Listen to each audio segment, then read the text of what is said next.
Bonjour à tous, je suis heureux de vous retrouver pour ce nouvel épisode de Cycling for Democracy. Je profite de ma présence au Conseil de l'Europe pour venir voir ce qui se passe un peu dans cette belle ville de Strasbourg. Dans cet espace où le vélo est roi, nous allons rencontrer Fabien de l'association Cadre 67 qui va nous en dire un petit peu plus. Je vous emmène. Pour comprendre comment répondre aux enjeux de notre époque, je suis parti à la découverte de solutions citoyennes sélectionnées pour le Forum mondial de la démocratie.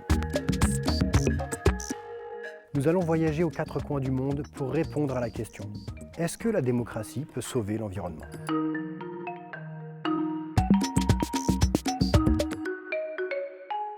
Bonjour à tous, heureux de vous retrouver. Pour ce nouvel épisode, la ville de Strasbourg s'associe au Forum mondial de la démocratie et à notre série Cycling for Democracy.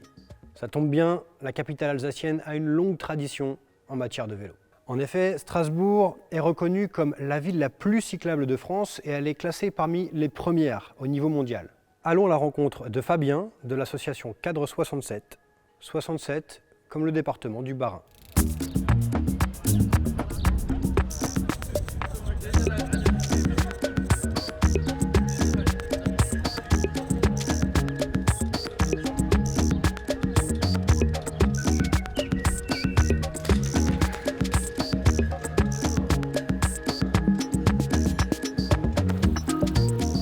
Salut Fabien. Salut Nico.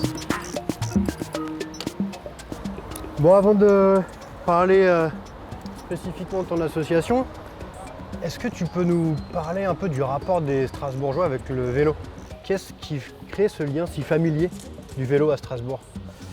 Alors je dirais que c'est une longue histoire. C'est une longue histoire parce que le vélo et les Strasbourgeois, ça a commencé avant 1975 et depuis c'est plusieurs plans vélo qui se sont succédés et qui ont fait que les Strasbourgeois prennent leur vélo pour leur déplacement du quotidien. Mais on sait aussi que les Strasbourgeois sont de plus en plus nombreux sur les vélos. Alors, on a un compteur ici qui passe facilement maintenant les 2 millions en fin d'année. Des 12, 10, 11, 10, 12 000 par jour de temps en temps. C'est quand même un sacré nombre. Hein. Ouais, donc ça fait du vélo. Ah, ça fait du vélo, ouais. Le réseau cyclable s'est agrandi donc depuis 1975 et pour arriver à peu près 600 km de pistes cyclables sur Strasbourg, quelque chose comme ça. C'est ça. La nouvelle municipalité a aussi un plan ambitieux puisqu'elle a débloqué un peu plus de 100 millions d'euros sur les 5 années à venir pour réaliser tous les petits éléments manquants entre les pistes cyclables qui existent aujourd'hui. Il y avait des petites liaisons à faire. Il y avait des petites liaisons à faire. Ça représente à peu près 35-40 projets à faire. Ok. Ça va dans le bon sens, je dirais. Ouais. Tu organises ce challenge au boulot à vélo conjointement avec la ville de Strasbourg. Ouais.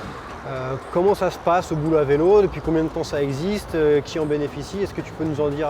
C'est tout simplement un challenge inter-entreprise sur l'Eurométropole pour inciter les salariés à faire leur déplacement domicile-travail à vélo. Alors ça a vraiment connu un essor depuis 3 ans et aujourd'hui on est à la 12e édition. On a eu les précédentes années à peu près entre 350 et 400 entreprises ou collectivités. Ça représente à peu près 15 000 personnes qui ont participé et qui participent tous les ans au challenge.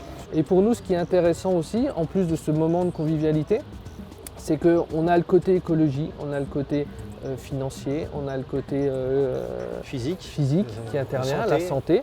Et ça nous permet, ce challenge permet de faire passer tous les ans 500 nouvelles personnes au vélo. C'est des personnes régulièrement, qui n'utilisaient pas le vélo avant et ça c'est ce qu'ils recherchent. Si tu as une petite plaque pour moi, écoute, regarde, elles sont là, c'est cool. Au boulot à vélo.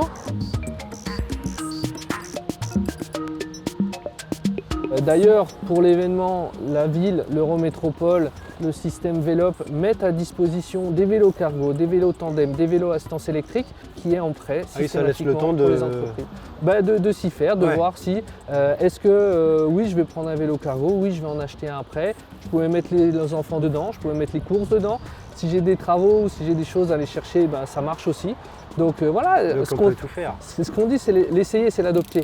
J'ai parfois besoin d'un vélo cargo, je me dis que ça pourrait m'être utile, mais j'ai jamais essayé et voilà, je sais pas trop à quoi m'attendre. C'est possible de bien sûr, un petit essai. Il faut les essayer, comme ça tu sauras. Allons voir. Alors, on a le cargo, donc 2 roues, la Ça me caisse au tombe milieu. bien, ouais.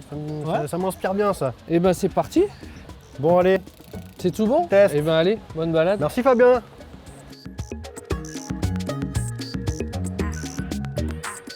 En ville, le vélo cargo électrique est 60% plus rapide qu'un véhicule utilitaire.